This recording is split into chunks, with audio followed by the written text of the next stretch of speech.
সন্তান আমারে এমন পিটাইলো, পিঠের চামড়ার দিকে দেখেন হুজুর, পিটাইয়া আমার স্ত্রী সহ আমার জীবন ও আর রাখে নেই। একটু জোরে বলেন না হুজুর।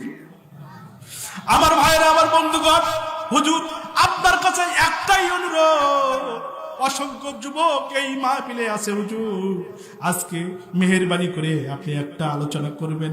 সেইটা কি? আলোচনাটা হলো মা বাবার দিকে যেন কোনো সন্তান মা বাবার সঙ্গে খারাপ আচরণ না করে, মা বাবার সঙ্গে খারাপ আচরণ না করে, মা বাবার সঙ্গে যেন ভালো আচরণ করে।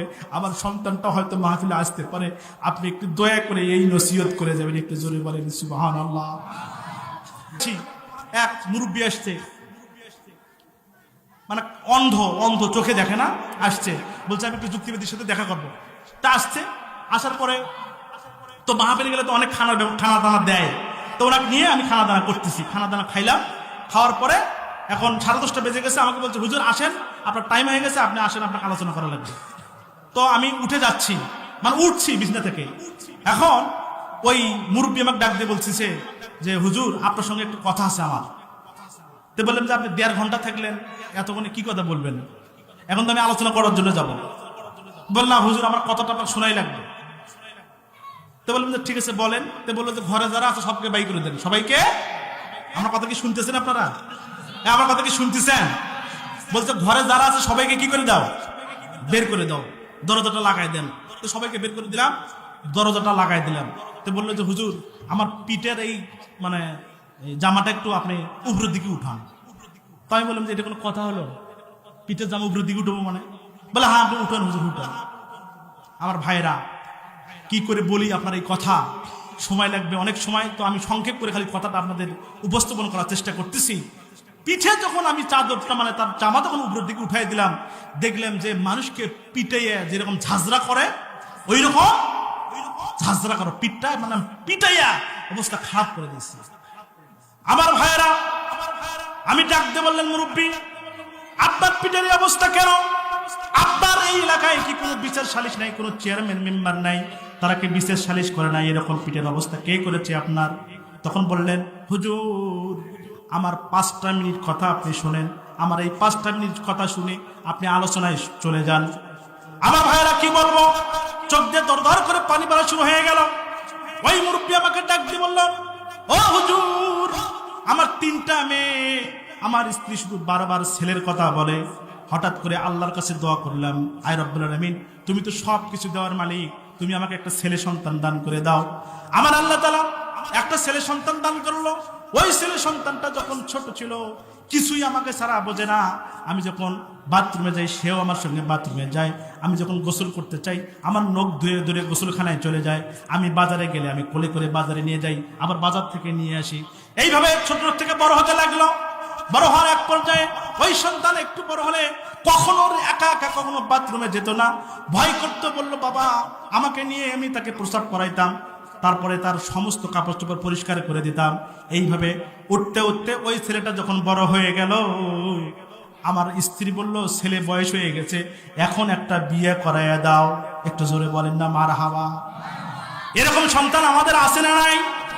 জোরে বলা লাগবে, আছে না নাই? আমার বন্ধুগণ, আমার ভাইয়েরা, সন্তান বড় হয়ে গেল, বিয়ে শাদী যখন করানো হলো, করানোর পরে ওই মাত্র কুড়ে ঘর, দুইটা ঘর, একটাতে বাবা মা থাকে আর একটা ঘর ওই ছেলেকে দিয়ে দিল। ছেলেকে দেওয়ার পরে কিছুদিন পর ওই ছেলের ঘরে আর একটা সন্তান এলো। একটু সুবহানাল্লাহ বলবেন না? আর একটু জোরে বলেন না সুবহানাল্লাহ। ওই ছেলের ঘরেও একটা সন্তান এলো। ওই সন্তান আসার পরে একদিন আমার স্ত্রী ডাক দিয়ে বলল, আমার প্রাণের স্বামী, সন্তান তো আমার একটাই, ওই সন্তানের আরেকটা সন্তান হয়েছে, ওই সন্তানটা নিয়ে শীতের রাত্রে ওই ভাঙ্গা বেড়ার ভিতরে আমার নাতিকে নিয়ে থাকবে, আমার ভালো লাগে না, চলো চলো আমরা ওই ভাঙ্গা ঘরে চলে যাই, আর আমাদের এই ঘরটা আমার সন্তানকে ছেড়ে দেই।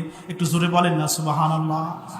এরকম আমরা করি না? আমাদের বাবা মা এরকম করেছে, নিজে ভাঙ্গা ঘরে থেকে সন্তানদেরকে ভালো ঘরে রেখেছে, নিজে না খাইয়া সন্তানকে ভালো রাখার জন্য নিজে ঈদের জামা না কিনে সন্তানকে কিনে দিয়েছে, নিজে স্রাফ স্যান্ডেল পরেছে, অথচ সন্তানকে নতুন স্যান্ডেল কিনে দিয়ে, নতুন জুতো কিনে দিয়ে ঈদের দিনে হাসি ফুটিয়েছে। কথা বলেন ঠিক কিনা?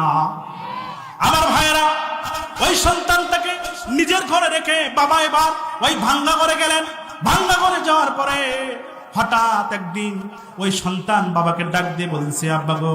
বললো, কি হয়েছে বাবা বলো। বললো, ও আব্বা যান, আপনার বৌমা আমাকে বলেছে সে নাকি আপনাদের সাথে একখানে খাবে না। একটু জোরে বলেন না নাউজুবিল্লাহ, আর একটু জোরে বলেন নাউজুবিল্লাহ।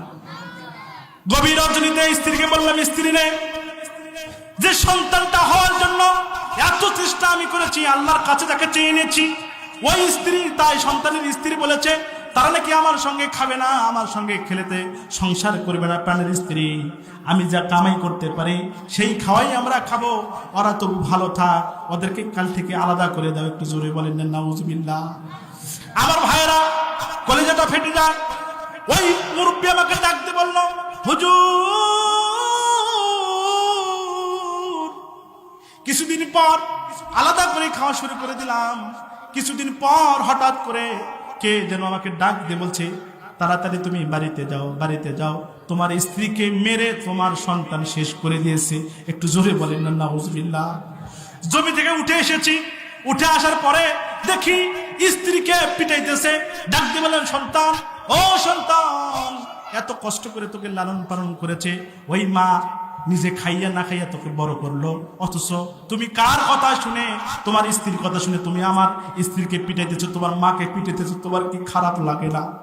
আমার ভাইরা, আমার স্ত্রী আমার পিটাইতেছে, সন্তান আমার দিকে তাকাইতেছে, কারো দিকে তাকায় না। আমি আমার স্ত্রীকে যখন বাঁচাতে গেলাম পিটুনি থেকে, ওই পিটুনি গুলো ওই সন্তান এতদিন ভালোবাসার কারণে কড়াই কড়াই আমার পিঠে মেরে দিয়েছে। একটু জোরে বলেন না নাউজুবিল্লাহ। আমার ভাইয়েরা, আমার বন্ধুগণ, হুজুর তাকায় দেখেন, এই যে ছোটবেলায় লালন পালন করেছিলাম, হাত ধরে ধরে বাথরুমে নিয়ে গিয়েছিলাম, নিজে খাইয়া না খাইয়া সন্তানটাকে হাসি ফুটানোর জন্য বাজার থেকে মানুষের বাড়িতে কাজ করে করে আমার স্ত্রী আর আমি তাকে এই ভাত তুলে দিয়েছিলাম। ছোটবেলা থেকে আদর করে সন্তানটাকে ভালো করলাম, বড় করলাম, অথচ আজকে আমার সন্তান আমার এমন পিটাইলো, পিঠার চামড়ার দিকে দেখেন হুজুর, পিটাইয়া আমার স্ত্রী সহ আমার জীবন ও আর রাখে নাই। একটু জোরে বলেন না হুজুর। আমার ভাইরা, আমার বন্ধুগণ, হুজুর আপনার কাছে একটাই অনুরোধ, অসংখ্য যুবক এই মাহফিলে আছে হুজুর, আজকে মেহেরবানি করে আপনি একটা আলোচনা করবেন। সেইটা কি? আলোচনাটা হলো মা বাবার দিকে যেন কোনো সন্তান মা বাবার সঙ্গে খারাপ আচরণ না করে, মা বাবার সঙ্গে খারাপ আচরণ না করে, মা বাবার সঙ্গে যেন ভালো আচরণ করে। আমার সন্তানটা হয়তো মাহফিলে আসতে পারে, আপনি একটু দয়া করে এই নসিহত করে যাবেন। একটু জোরে বলেন সুবহানাল্লাহ। আমার ভাইরা, আমার বন্ধুগণ, সুতরাং আপনারা যারা আছেন স্বামী স্ত্রীর কথায় যারা মাকে কষ্ট দেন, বাবাকে কষ্ট দেন, ও যুবকেরা, মেহেরবানি করে এই মাহফিল থেকে শিক্ষা নিয়ে আমি আপনাদের কাছে অনুরোধ করে যাব, খবরদার খবরদার, মা বাবার সঙ্গে খারাপ ব্যবহার করবি না। রাজিয়া সিসকারা, দুহাত তুলে আল্লাহকে দেখা তারা। লিল্লাহি তাকবীর।